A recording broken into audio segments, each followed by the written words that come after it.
Այժմ մենք գտնվում ենք Արշալույս գյուղում, որտեղ 2022-23 թվականի սուբվենցիոն ծրագրով գազաֆիկացրել ենք թվով 4 չգազաֆիկացված փողոցներ։ Ծրագրի արժեքը կազմել է շուրջ 47 միլիոն դրամ։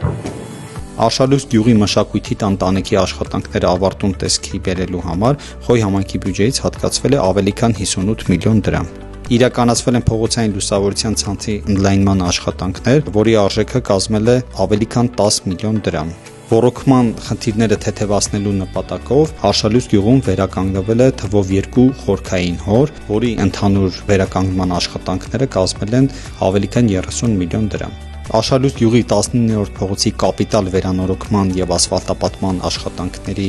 համար սուբվենցիոն ծրագրով ծախսվել է ավելի քան 88 միլիոն դրամ։ Արշալույս գյուղի 20-րդ փողոցի եւ մշակույթի տան հարակից տարածքում իրականացվել են հիմնանորոգման, ասֆալտապատման աշխատանքներ ամբողջությամբ համայնքի բյուջեի միջոցներով, որի արժեքը կազմել է ավելի քան 55 միլիոն դրամ։ Համայնքի բյուջեի միջոցների հաշվին Արշալույս գյուղում մարզահրապարակի կառուցման աշխատանքները գտնվում են ընթացքի մեջ, որի արժեքը կազմում է 8 միլիոն 600 հազար դրամ։ Խճապատվել են Արշալույս գյուղի փողոցները։